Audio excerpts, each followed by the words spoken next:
In this video, we're going to firm up what we mean by paths, and in particular, we're going to look at what it means in linear algebra interpretation of graph theory. So, for example, using the adjacency matrix. We've already seen that by defining the adjacency matrix, we know that Aij is not equal to 0 if there is an edge from j pointing to I. And so now our goal is to essentially chain these together and understand what it means for a path to exist, for there to be multiple nodes with edges between them, and how that corresponds to structure in an adjacency matrix or linear algebra point of view. So in particular, we're going to be looking at the ijth entry of the matrix A to the R. So this matrix A to the R is A, the adjacency matrix A, multiplied by itself R times. And so that resulting matrix, we're going to look at the ijth entry. And we're going to discover that that is going to be non-zero if there exists an R-length path from J to I, node J to node I. So we're going to build up to this. So first we're going to take a look at this quantity. And so if we look at this, essentially using our knowledge of the adjacency matrix, this second term says that there is a kj implies that there's an edge from J to a node K. And aik implies that there's an edge from K, node K, to node I. And so by chaining these together, essentially what we're saying is if this is non-zero and this is non-zero, then the product is going to be non-zero. And so that means that the edge jk exists and the edge ki exists. And if there is an edge between them, then there's a path from j to I. All right, and so this gives us a way of understanding whether there is a path or not. And so this starts to get at this goal of what we're talking about. Notice that we're going to be having two versions of the adjacency matrix here. And so in this next step, what we're going to do is we're going to show that this is really leveraging matrix multiplication. So if we put a sum over this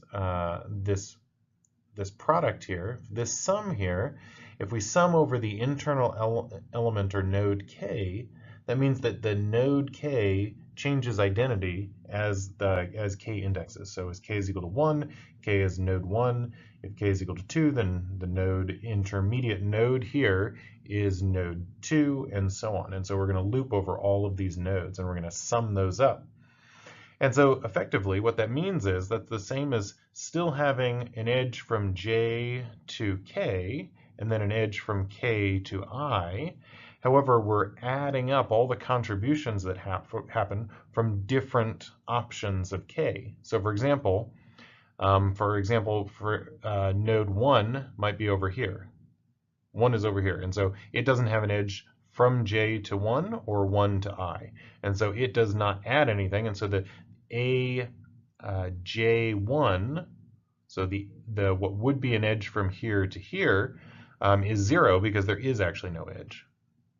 And so this summation then is the summation of all the different options as k changes from 1 up to n, and that gives you all the different ways of getting from j to I. And in particular, because we're making two multiplications, that's equivalent to 2 steps in the graphical approach. And so if this is an unweighted graph, if A is just zeros and ones, then once we sum all this up, we're going to be summing up essentially 1 times 1, 1 times 1, 1 times 1. So we keep adding 1, 1, 1. And that provides us then with the number of paths that are available to get from j to I. So this element here, a squared, from a squared of the ijth element of that matrix, tells you how many different ways, how many different paths there are from j to I. When we move to a weighted interpretation, or a weighted graph, where these are not necessarily ones, but they're W1, W2, W3, W4, and so on, then this sum is simply going to be the product of these two things added with the product of these two weights, added to the product of these two weights, and so on. So it generalizes very nicely. If we continue this process for paths of longer length, so let's take, for example, a path that has length 3, then we can consider the product AIK, AKL, ALJ. And so now we'll be looking at figuring out that this corresponds to a path of length 3, because there's 3 terms, and this means that there's a path from J to L. This means there's a path from L to K, and this means that there was a path from K to I. And again, these paths exist if the element of the adjacency matrix is non-zero. And so remember, this product is only going to be non-zero if all 3 of these terms are non-zero. So this is equivalent to this diagram on the right here, where a path existing from J to some L, and then from some L to some K, and then from that K to I. And we're going to sum over all the different possible choices of L and of K, and that provides us with looking at all the paths from J through some waypoint L, through another waypoint K, to get to I. And if we just do some manipulation of this expression here, we can show that this is indeed 2 matrix multiplications now. So if we bring the L summation inside, and so that leaves us with this term here, and this is the structure of matrix multiplication. So this interior L means that we're summing up over the essentially this column index and this row index, and that is exactly the action of matrix multiplication. And in particular, this term right here is equivalent to, and I'm taking now the outer indices here, that this is the product A squared, and we're just looking at the kjth entry in that product. And so now if we look at here, this now has internal elements that are in common, and so this summation acts as another product, and so now we get A cubed, and we're looking at the ijth element of that.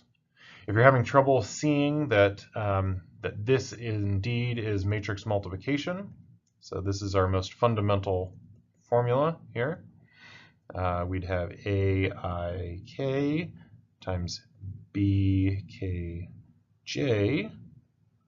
and what we want to say is that C is equal to A times B, and then this is essentially the index expression of that. So if you're having trouble seeing this, draw this out in terms of matrices and see how this K, as you do matrix multiplication, observe that you are indeed taking this sum in order to find this particular element of C.